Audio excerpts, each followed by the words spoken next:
we were falling behind the time. Karan was not getting the sign. They couldn't risk कि not to have a song before the schedule. मगर सबसे जो difficult गाना था वो सबसे सिंपल गाना दिखने में लग रहा था. वो था the title song, Lata ji singing this song. छान छान केलेलं आहे गाणं, चांगलं बनवलेलं आहे.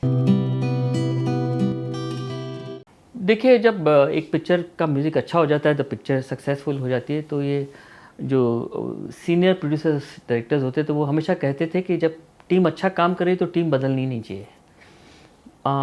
तो आई गेस कुछ कुछ होता है के बाद जब कभी खुशी कभी गम प्लान हुई तो again it was the same team. बल्कि कभी खुशी कभी गम में एक इतनी बड़ी रिस्पॉन्सिबिलिटी हो गई थी क्योंकि कास्टिंग ऐसी हो गई थी जिससे बहुत ज़्यादा सभी को प्रेशर था. Karan was also I guess very worked up to take care of so many stars. Bachchan साहब थे, ऋतिक रोशन थे और बाकी तो सब थे. करीना भी ऐड हो गई थी उसमें और बहुत सारे beautifully screen played film it is. और ऑफ कोर्स जब आप सोचते हैं कि अब इस पिक्चर का म्यूज़िक बनाना है तो आप सोचते हैं कि कैसे बनेगा क्योंकि तो इतनी बड़ी पिक्चर है. और करण भी देखिए, पहले क्या होता था कि जो गाने होते थे उसका कोई स्क्रैचेस वगैरह नहीं बनते थे जैसे आजकल बन जाते हैं. हम लोग लाइव सुनाते थे कि ये गाना है, ये ट्यून है और इस पे काम करना है.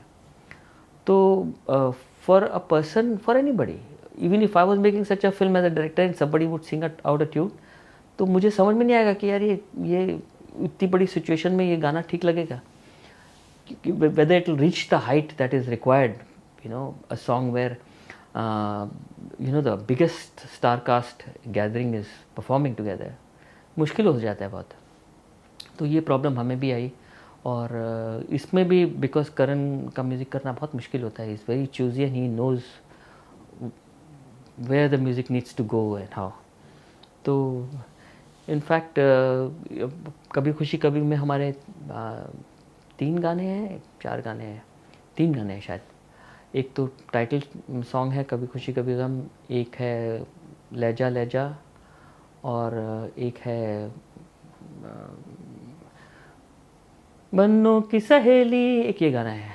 और बाकी because we were falling behind the time, Karan was not getting the sign, they couldn't risk कि not to have a song before the schedule because उतना बड़ा कास्टिंग का तो हो ही नहीं सकता था. तो of course Sandesh Shandilya give a beautiful song Suraj Hua Maddham and Aadesh I suppose also give one Shava Shava song. तो फिर ये जाके म्यूज़िक पूरा बना और बहुत ही ब्यूटीफुल फिल्म, बहुत ही one of the biggest film that you know Jatin Lalit have done. And it was the biggest film. I think that kind of a star cast to have is more than a dream come true. इसमें कुछ magical moments भी हुए, मैं लेकिन क्या बताऊँ उसमें. मगर सबसे जो डिफ़िकल्ट गाना था वो सबसे सिंपल गाना दिखने में लग रहा था. वो था द टाइटल सॉन्ग. क्योंकि उसमें करण की ब्रीफ जो थी वो बहुत डिफ़िकल्ट थी उसको क्या बोलते हैं कंप्लाई करने के लिए. बिकॉज ही वांटेड अ भजन जो होते हैं यूजुअली बहुत सिंपलिस्टिक ट्यून होती है उनकी और एक सिंपलनेस चाहिए होती है. It can't be an orchestrated huge thing. But he didn't want that. He wanted a song that Jaya ji singing for Bhagwan, Jaya ji singing for her husband. It needed to be imply on both.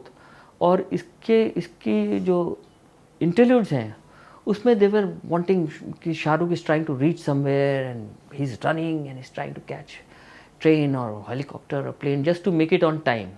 तो उसका एक एनर्जी लेवल अलग चाहिए था that needed to be you know heavily orchestrated and sort of melodious yet a little action kind of a thing.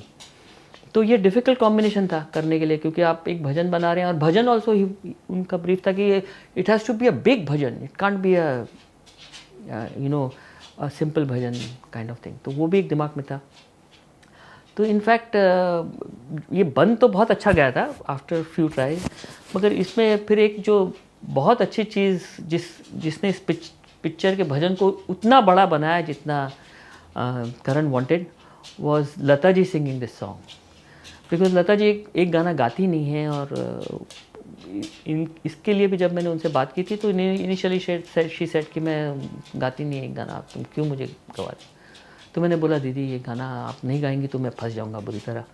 और तो उन्होंने कहा कि मगर एक गाना मैं गाती नहीं, तुम क्यों मुझे बोल रहे हो। तो मैं बोला बहुत बात होने, मैं बोला कर दीजिए कर दीजिए कर दीजिए, बहुत प्यार करती थी हमको। तो उन्होंने कहा कि मैंने उनको कहा कि अच्छा दीदी एक काम करिए, आप ये भजन सुन लीजिए और आप मुझे बताइए कि ये मैं किसको गवाऊँ, मैंने आपको सोच के बनाया है।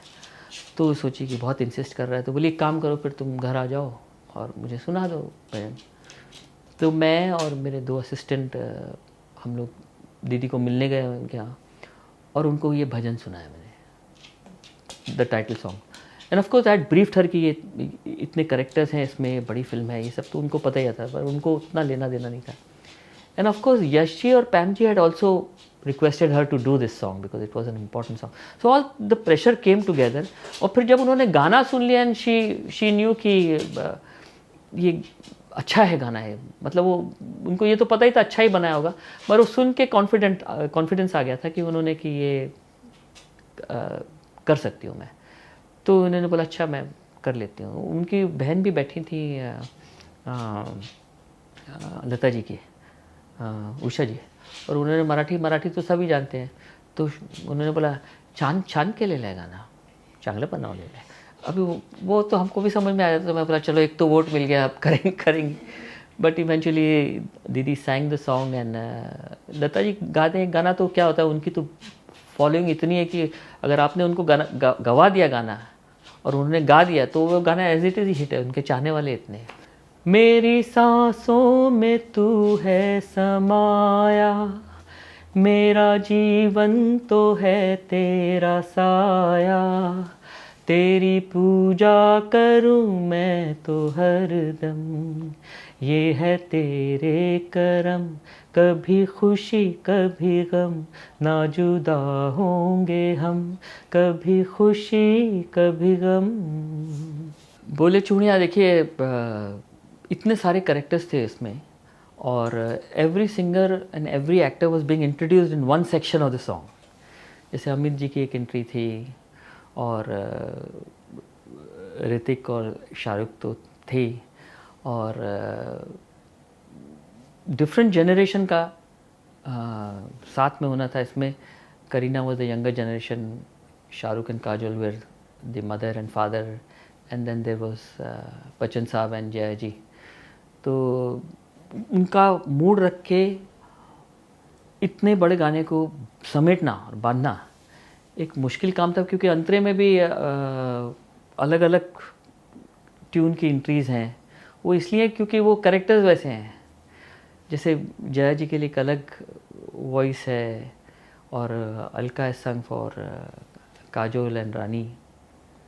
तो बहुत ही सोच समझ के उसका डिवीज़न हुआ था, और बहुत मुश्किल था ये गाना करना। And it needed off course a huge section of everything.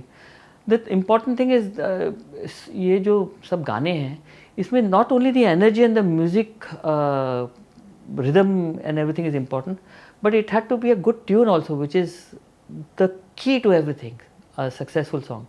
So the tune had to be very different and modern yet cultural.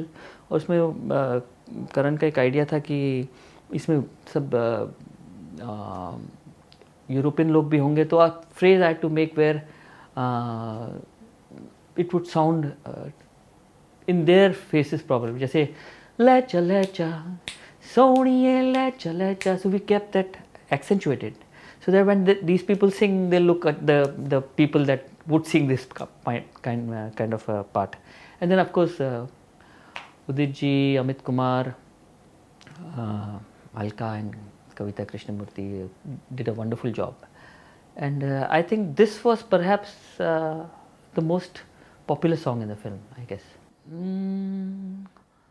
बोले चूड़ियाँ बोले कंगना, हाय मैं हो गया तेरा साजना, तेरे बिन जियो नहीं लगदा मैं ते मर गईया, लेचा सोनिए लेचा दिल लेचा हो।